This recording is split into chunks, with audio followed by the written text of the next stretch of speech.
Assalamualaikum warahmatullahi wabarakatuh. Izinkan pada kesempatan yang sangat baik ini saya mengucapkan terima kasih kepada istri saya. Karena pada dasarnya istri saya selalu menentang ketika saya menjadi orang pemerintah. Saat Pak SBY minta saya menjadi Dirut PLN dan kemudian menjadi Menteri BUMN, istri saya menentang keras. Istri saya selalu menyampaikan kepada saya, dan bahkan kalau lagi ada KPK menangkap orang korupsi, istri saya selalu menggeret saya ke depan televisi. Lihat tuh, nanti kamu seperti itu, ditangkap di televisi seperti itu. Istri saya bilang, untuk apa? Hidup sudah makmur, anak-anak sukses, cucu-cucu lucu-lucu. Untuk apa? Nanti kamu ditangkap seperti itu. Saya akhirnya menyampaikan kepada istri saya bahwa nanti kalau saya jadi presiden, koruptor jangan hanya dipidanakan, jangan hanya masuk penjara, tapi harus digugat secara perdata agar harta negara bisa kembali kepada negara. Saya mengucapkan terima kasih kepada istri saya. Ternyata istri saya mendukung, bahkan hadir di forum ini. Lebih dari itu, saya lebih kaget lagi karena dia ternyata hari ini menggunakan jilbab biru.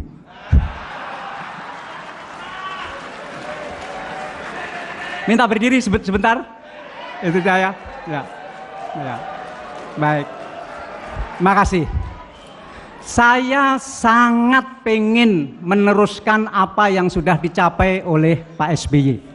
Tidak gampang mencapai prestasi seperti yang dilakukan Pak SBY. Saya pengen meneruskan itu. Tidak boleh negara ini belok lagi, tidak boleh. Harus diteruskan. Tentu dengan berbagai perubahan. Misalnya kita harus meneruskan ekonomi kita harus tetap tumbuh di atas 6,3%. Mengapa? Ada 3 hal.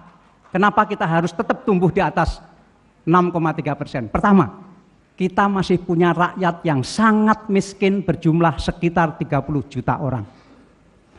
30 juta orang bisa dibilang masih 30 juta orang, bisa dibilang tinggal 30 juta orang. Terserah.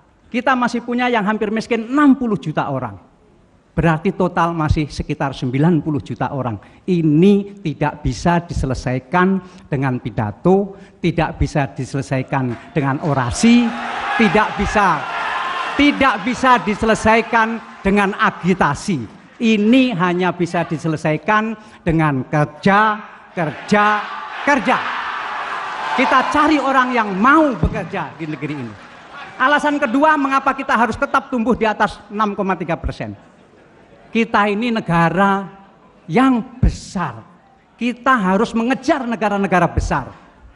Kalau kita bisa tumbuh di atas 6,3% selama 5 tahun berturut-turut, kita bisa mengalahkan Meksiko, kita bisa mengalahkan Spanyol. Kita akan bisa menjadi negara terbesar nomor 9 terbesar di dunia. Spanyol yang dulu menjajah kita bisa kita kalahkan ekonominya.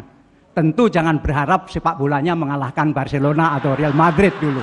Itu perlu waktu. Tetapi ekonominya bisa kita kalahkan. Alasan ketiga, mengapa kita harus tumbuh di atas 6,3% setiap tahun. Karena kita ini bisa, bukan tidak bisa. Kita bisa. Masalahnya kita mau atau tidak mau. Kalau pemerintah, DPR, hukum, yudikatif bersatu, kita bisa melakukan apa saja. Seperti Pak Dino tadi sampaikan. Itu bisa. Dan dengan demikian kita tinggal satu pertanyaan. Mengapa setiap ekonomi kita tumbuh di atas 6% 5 tahun berturut-turut selalu diikuti dengan gejolak ekonomi seperti sekarang ini? Kenapa? Kenapa kalau tumbuh di atas 6% selama 5 tahun berturut-turut selalu terjadi gejolak? 2003, 2008, sekarang. Mengapa? Karena impor kita terlalu besar. Kita pernah hampir berhasil menjadi negara industri pada akhir pemerintahan Bapak Presiden Soeharto, pada akhir Orde Baru. Waktu itu kita hampir bisa menjadi masyarakat industri. Tapi karena mega krisis pada tahun 98, bangsa industri kita, para industriawan kita beralih kembali menjadi bangsa pedagang. Dulunya mereka pedagang, kemudian menjadi masyarakat industri. Gara-gara krisis beralih lagi menjadi pedagang.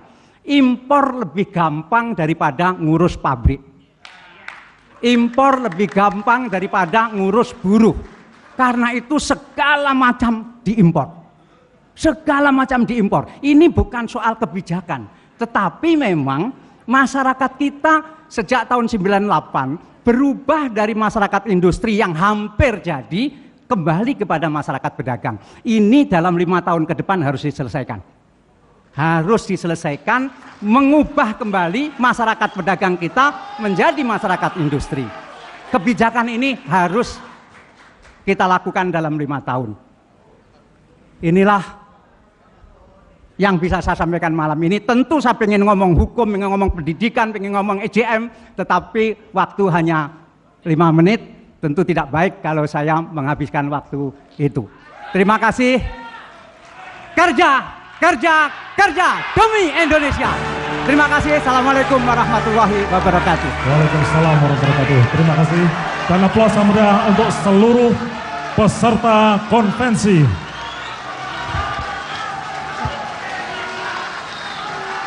Demikianlah launching dan pidato deklarasi 11 peserta konvensi calon presiden Partai Demokrat 2014. Marilah kita saksikan kembali persembahan lagu dan musik dengan judul Ku Yakin Sampai di Sana oleh Mira dan Arfan, karya cipta